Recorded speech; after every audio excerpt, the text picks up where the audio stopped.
तो हम लोगों की शुरुआत ही घर की साफ़ सफाई से होती है और यही हमारा डेली का रूटीन भी होता है।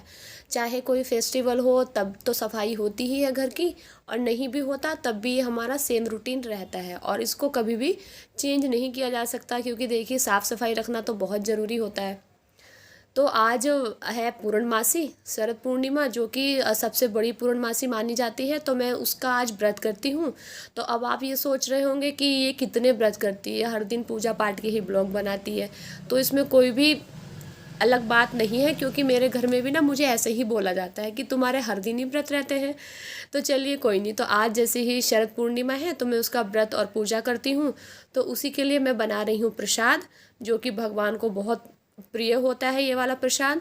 तो मैंने क्या किया है, 1 चम्मच घी डाला है और घी में थोड़ा सा आटा डाला है। तो मैं इसको अच्छे से भून लूँगी।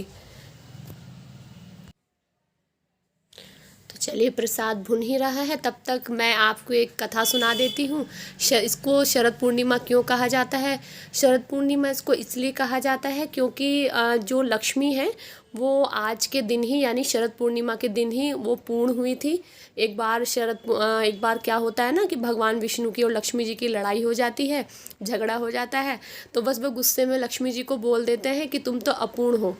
तो इस बात को लेकर के वो सारी देवियों के पास जाती हैं, पार्वती के पास भी जाती हैं। तो तब पार्वती क्या करती हैं कि वो उनकी गोद में गणेश जी को डाल देती हैं और कहती हैं कि लो तुम आज ना लक्ष्मी, आज से तुम पूर्ण हो गई हो और आज के बाद तुम्हें कोई भी अपूर्ण नहीं बोलेगा। बस तब से ही बोला जाता है कि तब से ही इसको शरद पूर्णिमा बोला जाता है, इस पूर्णिमा को। तो प्रसाद मेरा भुन गया है, अभी मैं उसको बाद में तैयार करूँगी, क्योंकि तरुण को लग रही है बहुत तेज़ी से भूख। तो पहले मैं उसके लिए नाश्ता बनाऊँगी, उसके बाद ही पूजा करूँगी। तो मैं भी बनाऊँगी पोहा। और आप सोच रहे होंगे कि मैं पोहे को इतना धुल क्यों रही हूँ। तो देखिए, कुछ लोग पोहा अलग तरीके से बनाते हैं और मैं अपना अलग तरीके से बनाती हूँ। कुछ लोग क्या करते हैं ना, एक जाली वाला बर्तन होता है, पोहे को उसमें डालते हैं और डालने के बाद बस हल्का सा पानी छिड़क देते हैं। उससे क्या होता है ना, पोहा हमारा अच्छा नहीं बन पाता, वो एकदम सॉफ्ट वाला पोहा नहीं बनता। तो इसलिए ना मैंने इसको 2 बारी अच्छे से वॉश कर लिया और इसका जितना भी पानी था वो मैंने सारा निकाल दिया, क्योंकि जब हम इसको 2 बार धुल लेंगे तो इसमें पानी नहीं रहना चाहिए बिल्कुल। तो देखिए कितना सॉफ्ट हो चुका है। ये कुछ देर मैंने रख दिया था धुलने के बाद। और इसमें अब मैं ऐड करूँगी हल्दी और नमक और थोड़ी सी लाल मिर्च, और जो भी आप इसमें ऐड करना चाहें ऐड कर सकते हैं। तो अब मैंने इसको ना पहले ही ऐड कर लिया है, वो आपके ऊपर डिपेंड करता है। आप जब टमाटर या प्याज वगैरह भूनेंगे आप तब उसको आप ऐड कर सकते हैं। तो मैंने पहले ही कर लिया। देखिए कितना सॉफ्ट हो चुका है पोहा। तो आज जैसे कि मेरा व्रत है, पूर्णिमा है, तो उस दिन हम प्याज वगैरह नहीं खाते हैं, तो मैं सिर्फ टमाटर में ही इसको फ्राई करूँगी। तो सबसे पहले मैंने मूंगफली के दाने को भून लिया है तेल में, और उसके बाद देखिए आप इसमें ना उसका भी तड़का लगा सकते हैं। जो वो आती है ना, एक राई आती है सरसों के दाने जैसे दिखती है, उसमें भी इसका तड़का लगा सकते हैं, बट वो आज है नहीं, ख़त्म हो चुकी थी। तो मैं आज सिर्फ टमाटर से ही काम चलाऊँगी, प्याज हम लोगों को आज खानी नहीं है। तो चलिए बस मैं सिंपल तरीके से बनाऊँगी आज पोहा। बल्कि आप ऐड कर सकते हो, जब भी आप पोहा बनाएं तो आप प्याज, टमाटर, कड़ी पत्ता, हरी मिर्च, हरा धनिया, ये सब आप अच्छे से इसमें तड़का लगा सकते हैं।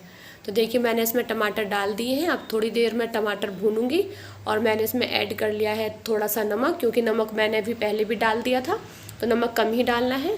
और ऐड करूँगी चीनी। तो चीनी ऑप्शनल है, आप चाहें तो डाल सकते हैं, नहीं चाहें तो नहीं डाल सकते। बट ना चीनी डालने से इसका जो स्वाद होता है ना, एकदम खट्टा मीठा, वो बड़ा टेस्टी लगता है। तो अब मैंने डाल दिया है पोहे को। अब मैं कुछ देर लो फ्लेम पर इसको अच्छे से फ्राई कर लूँगी।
तो इन लोगों को नाश्ता वगैरह मैंने दे दिया है और अब मैं तैयार करूँगी अपनी पूजा के लिए प्रसाद। तो मैंने प्रसाद में चीनी मिला ली है और मैं जो चरणामृत बनाती हूँ वो बनाती हूँ दही का। तो मैंने इस छोटी सी ग्लास में दही ले ली है क्योंकि थोड़ा सा ही चरणामृत बनाना होता है।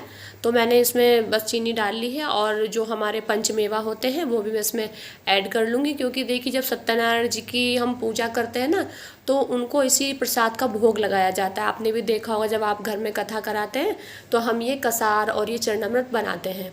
तो बिल्कुल जो हम ये वाला व्रत रखते हैं पूर्णमासी का, जो हर महीने आती है और मैं हर महीने ही पूर्णमासी का व्रत रखती हूँ, तो मैं यही प्रसाद हर पूर्णमासी को बनाती हूँ। तो आज कुछ स्पेशल पूर्णमासी है क्योंकि आज है शरद पूर्णिमा, तो उसके लिए हम ना खीर भी बनाते हैं। कहते हैं जब हम खीर बनाते हैं शरद पूर्णिमा के दिन, उस खीर को अगर हम रात को चांदनी की रोशनी में रखते हैं, फिर सुबह को उठकर खाली पेट अगर हम वो खीर खाते हैं तो हमारे जो अंदर डर होता है वो दूर होता है, हमारे शरीर की जितने भी बीमारियां ये सब दूर होती है और हमें एक शक्ति मिलती है, बल मिलता है।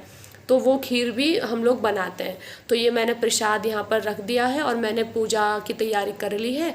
और मैं सत्यनारायण जी के साथ लक्ष्मी जी की मूर्ति और भगवान जी का, शिव शंकर का पूरा परिवार, उनकी मूर्ति भी रखती हूँ क्योंकि इनके बिना पूजा अधूरी रहती है। तो इसलिए मैं इन तीनों की मूर्तियाँ रखती हूँ। कुछ लोग ना ये पूजा शाम को भी करते हैं, तो मैं तो पूजा ना अपनी हमेशा सुबह को ही करती हूँ। कोई सी भी मेरी पूजा हो मैं हमेशा उसको सुबह ही करती हूँ। तो इसमें 5 अध्याय पूरे होते हैं, वो पढ़ने होते हैं। तो चलिए अब टाइम हो गया है, शाम के 6 बज गए हैं। तो मैंने इधर देखिए खीर बना दी है, सब्जी बना दी है और दूध भी लेकर के आ गए हैं, वो उबाल करके रख दिया है। तो खाना मैंने पूरा बना ही लिया है, बस अभी थोड़ी पूरी बनाऊंगी जब ये लोग खाएंगे। तो उसके पहले मैं भगवान जी के लिए भोग निकालूंगी, उसके बाद इन लोगों के लिए खाना दूंगी और इनको भी मैं भी फिर उसके बाद लास्ट में खाना खाऊंगी।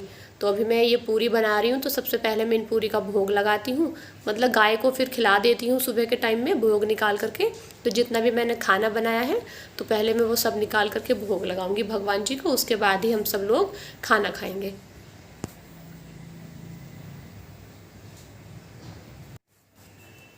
अब तरुण को तो इतना सब कुछ खाने के लिए बनाया है, इन सबको देख करके ना उसके मुंह में पानी आ रहा है और वो चिल्ला भी रहा है इतनी देर से, मम्मा भूख लग रही है, जल्दी से खाना दे दो, मम्मा भूख लग रही है, खाना दे दो। तो बस भोग लगा देती हूँ, उसके बाद ही इन दोनों को खाना दूंगी।